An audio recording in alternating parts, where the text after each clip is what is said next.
Et bonjour à tous, à toutes, Pascal Andy en ce 6 mars. Ça fait longtemps que je veux faire ce genre de démo-là. Donc dans les entreprises, on entend le mot agile. Je pense qu'on commence à être à l'aise avec le terme, avec la dynamique. Maintenant, dans l'agilité au niveau plus technique, on entend aussi beaucoup le terme DevOps. DevOps, c'est un terme qui est peu compris par la plupart des gens. Donc, si on n'a jamais vraiment mis la main à la pâte à c'est quoi faire du DevOps ou c'est quoi le rôle de DevOps, on ne peut pas vraiment comprendre le avant et le après DevOps. Donc, le avant quand le DevOps n'existe pas et le après DevOps existe. Ah, ça va mieux. Alléluia. C'est plus facile de déployer en production.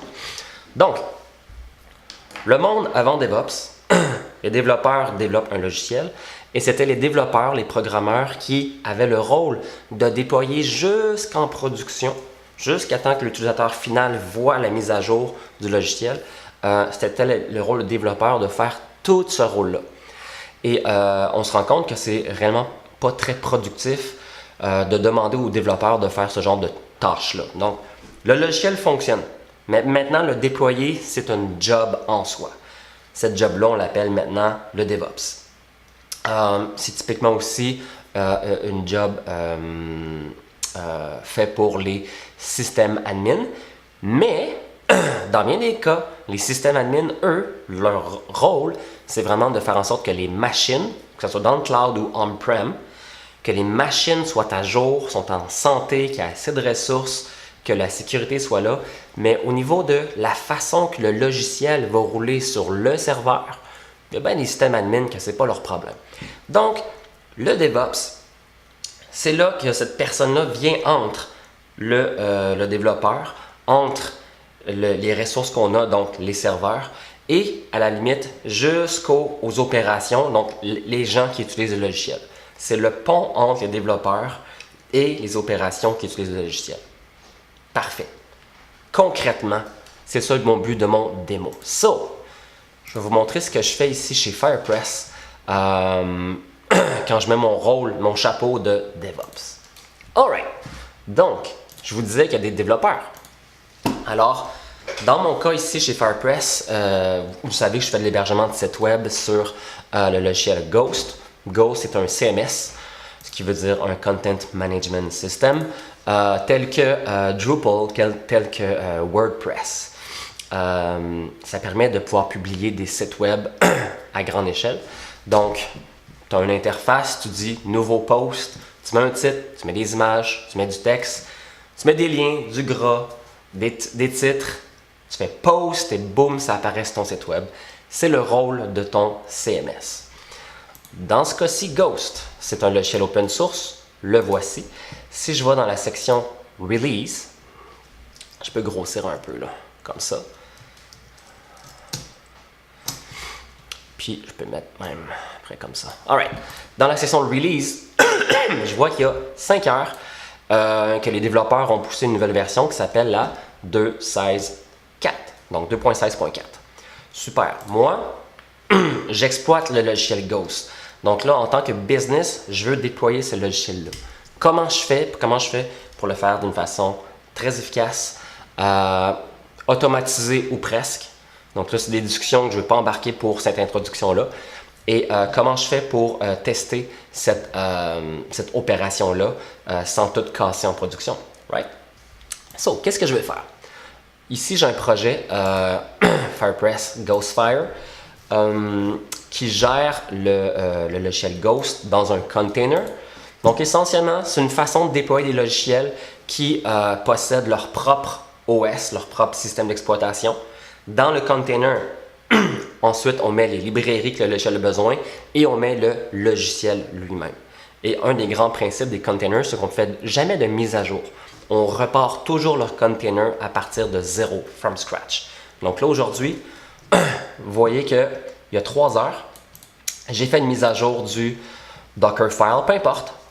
Donc, grossièrement, ici, j'ai un OS. Par la suite, dans ce OS-là, j'ai les librairies Node, Node.js, et je définis la version du logiciel. Plus concrètement, je voulais pas ouvrir ça en arrière, désolé. Plus concrètement, voici ce qui a changé en rouge et en vert. Donc, je passais de la version 2.16.3 à la version 2.16.4. Donc, j'avais seulement 2 variables à changer. Donc, en tant que mon rôle de DevOps, moi, je fais juste changer la version de mon logiciel et je recompile le logiciel avec son OS, sa librairie et le logiciel lui-même. Parfait. Ici, j'ai un CI, donc un Continuous Integration. Donc, on parle de CI/CD, Continuous Integration, Continuous Deployment. Donc là, on va parler du Continuous Integration. Et on regarde ici, il y a 3 heures. Bam! Je regarde et quand j'ai fait mon commit, c'était ouvert ça il y a un instant.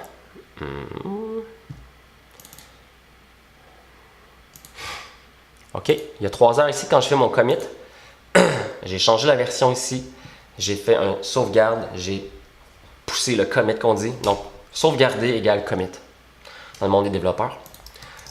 Ensuite, ce que ça a fait ici, c'est que j'ai une machine qui a compilé ça et ça me montre le statut de la compilation, du runtime et ça fonctionne. Donc, si je regarde très précisément, ici j'ai tous les logs de... C'est comme si, imaginez là, je pars Windows puis j'installe Office. C'est pareil, c'est comme ça, sauf que là c'est en mode commande. Donc, ça marche, il y a des tests automatisés là-dedans qui fait en sorte que, exemple, vu que c'est un CMS, c'est une application web, donc une fois que l'application web fonctionne, je la démarre et ensuite je regarde si cette page-là existe. Si cette page-là existe, mon test est valide, etc. Donc, j'ai plein de tests aussi pendant que je compile. Qu'est-ce qui se passe après la compilation?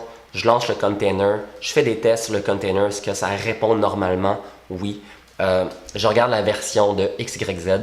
Donc ici on le voit, là dans l'écran on ne le voit pas, mais ici je vois HTTP 200, donc ça veut dire la réponse 200 en web, ça veut dire que ça répond normalement.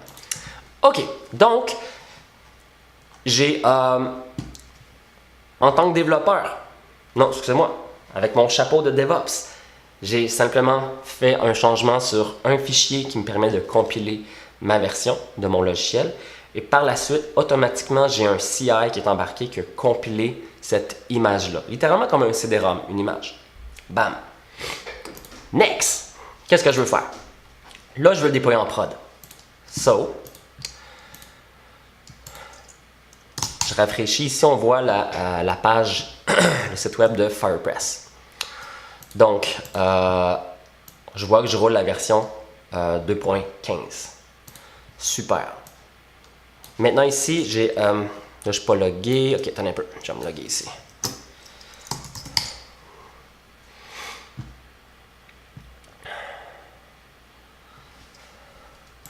Parfait. Donc là, je suis sur un de mes 3 serveurs qui gère tous les sites web de mes clients.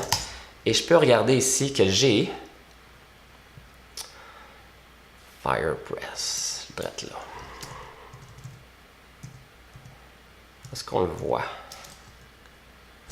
Donc ici, on voit que la version de Go, c'est la 2.15.0 aussi. Parfait. Donc, ça, l'image, je l'ai nommée dans la façon que j'ai bâti l'image et je l'ai nommée pour que ce soit facile, moi, en tant qu'humain, de voir, ben oui, c'est l'image 2.15.0 qui je roule actuellement. Parfait. Et quand j'ai mis à jour cette image-là, elle va être taguée avec le nouveau tag de 16.4. Parfait. Qu'est-ce qu'il me reste à faire? C'est bizarre de l'expliquer comme ça, vraiment micro-étape par micro-étape. Habituellement, c'est de l'automatisme. Donc, je retourne dans mon CI et ça, c'est vraiment la façon que moi je travaille. Je tiens à avoir cette petite étape manuelle-là. Donc, je vais aller voir. Je peux automatiser ça, mais je tiens à le garder manuel. Donc, je vais dire, OK, voici maintenant l'image qui fonctionne. Donc, tous mes tests ont passé. Donc, je vais simplement dire, maintenant, quand tu vas déployer un site ou quand tu vas mettre une mise à jour sur un site, tu vas utiliser cette image-là.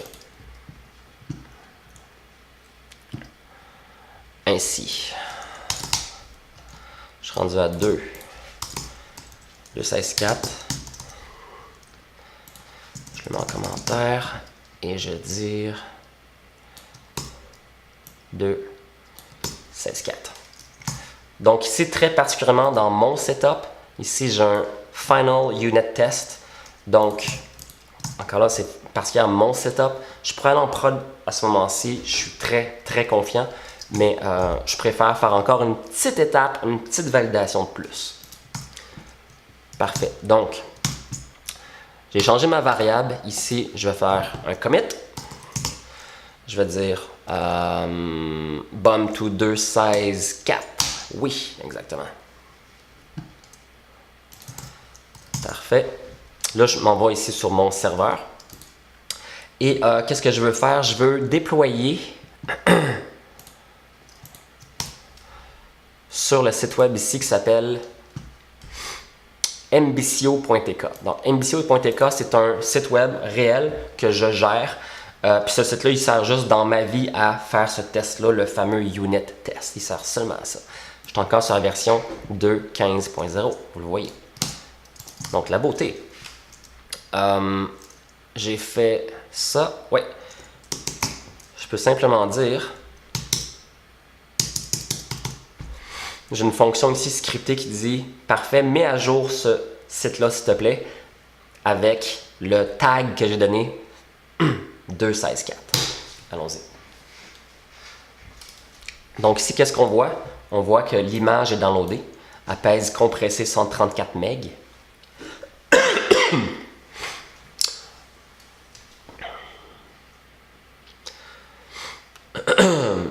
Donc c'est comme littéralement un fichier zip. Par la suite, cette image-là va être décompressée, pèsant environ 400 MB dans notre cas. Bam! Donc mon logiciel ici me dit « Preparing ».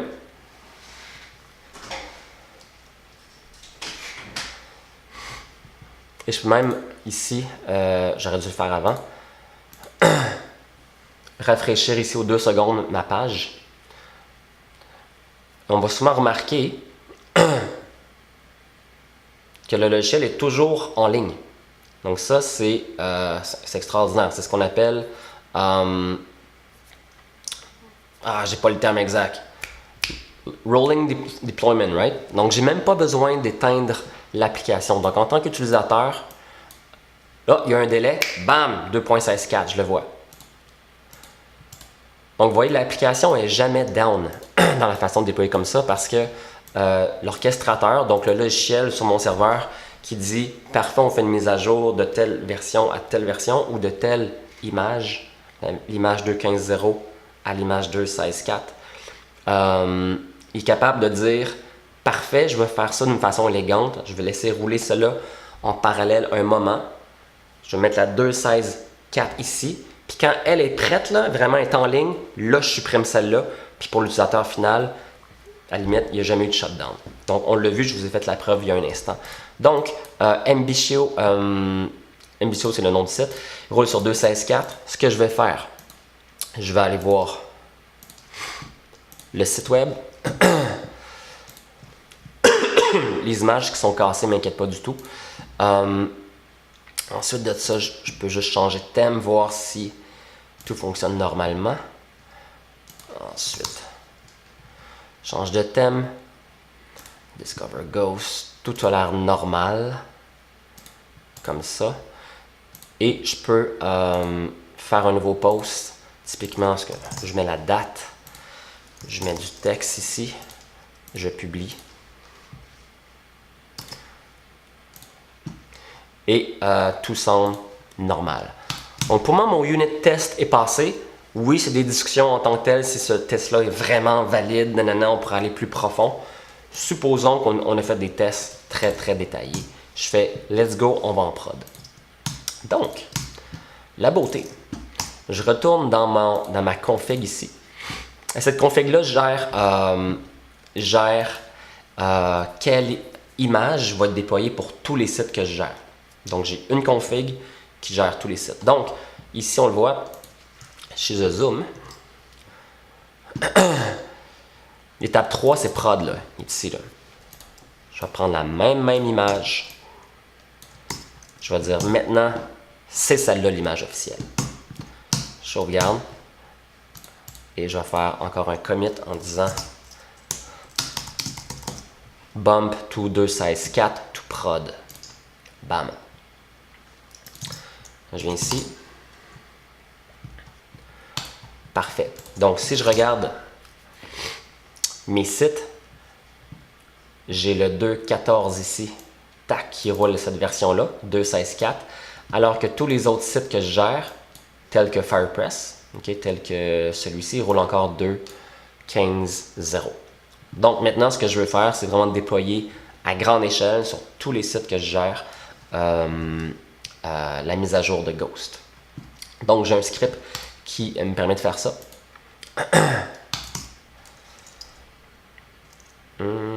Faut juste que je pense à mes choses une fois de plus.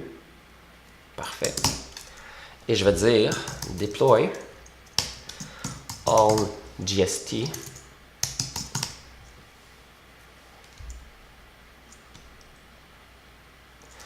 J'ai un doute. J'ai un doute. Il faut vraiment que je regarde le code. Je fais pas ça tous les jours, donc c'est pour ça que j'ai un doute. Pas un doute, ça va marcher, mais un doute, c'est quoi la commande. Donc, laissez-moi juste regarder. Deploy all GST.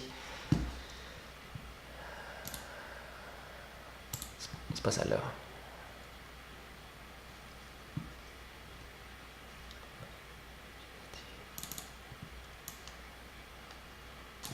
Comme ça. Donc, j'ai bien fait d'avoir un doute. C'est pas la bonne commande. C'est update all GST. Bam, ok. Donc, cette commande-là va faire en sorte de mettre à jour toutes les instances de Ghost qui roulent en production. Allons-y. Donc, on commence avec le premier site web qui est le 13. Il est déjà à jour, il est passé tout de suite. Le 14 est déjà fait. Je voulais le montrer. Maintenant, on est rendu à 15. Ah, là, il y a un certain délai. Ça se produit en temps réel. Grandiose. Je vais juste faire un autre exemple très concret, là. Donc, si je fais...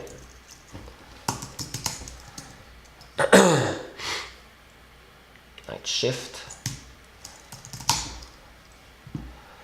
Night Shift. Ensuite, Pascal Indy va arriver bientôt, donc je vais vous le montrer sur mon site personnel. Comme ça, comme ça. Juste faire la preuve que il n'y a pas de shutdown. Donc ici, comme ça, comme ça. Ah, je suis allé trop vite. Désolé. Faites-moi confiance, mon site personnel n'a jamais été down dans l'histoire et c'est une des plus grandes beautés de la façon que je travaille. Donc, je peux vous dire avec confiance que ça fait partie des best practices au niveau mondial, la façon que je déploie les sites pour moi et pour mes clients essentiellement. Ici, on voit à quelle rapidité quand même les mises à jour se font. On le voit à droite là. Si j'éteins ça ici, ça prend environ 10 secondes, 15 secondes, littéralement redéployer, donc mettre à terre l'ancienne image, mettre en prod la nouvelle image, tout ça avec un rolling update, avec zéro shutdown. C'est incroyable. Peut-être plus un 20 secondes. Donc je regarde. Firepress va s'en venir, donc je pourrais peut-être le faire avec Firepress. Comme ça. Ouais, Firepress, là, je le vois. Si je fais ça ici aux 2 secondes. Est-ce que le site apparaît down? Non, tout a l'air normal. Bam, ça marche, parti. Je déploie un autre client. So, ça conclut c'est quoi faire du DevOps. Donc, beaucoup de choses qui se sont passées là-dedans. Je vous en saute des petits bouts parce qu'il y a quand même beaucoup de choses qui sont déjà bien setées, bien rodées. Vous pourriez vous dire, OK, mais comment je fais pour faire ça? Comment je fais pour faire ça? C'est pas le bout du vidéo. Le but, c'est que vous compreniez c'est quoi la relation entre tu as un développeur qui pousse son logiciel, qui dit maintenant la version du logiciel, c'est la 2.16.4. Maintenant, DevOps, La gang, arrangez-vous pour le déployer. C'est plus mon problème en tant que développeur. Right? Le développeur, il y a vraiment une séparation. En anglais, on dit separations of concern. Donc, c'est plus mon problème.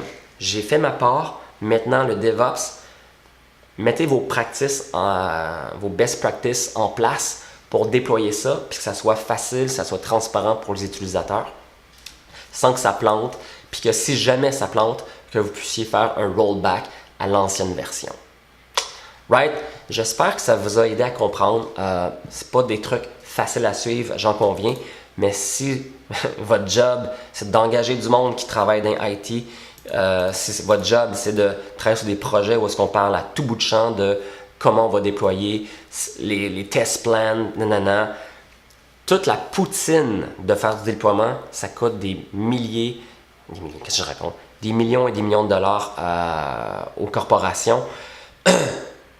Je l'ai fait et j'ai vu des choses qui n'ont pas de sens. Et quand on met des best practices en place comme celle que je viens de vous montrer, vraiment, on tombe dans un autre univers et ça permet que ce soit le fun de faire ce développement et de déployer. En souhaitant que ça vous a servi, je vous dis à très bientôt. Bye bye.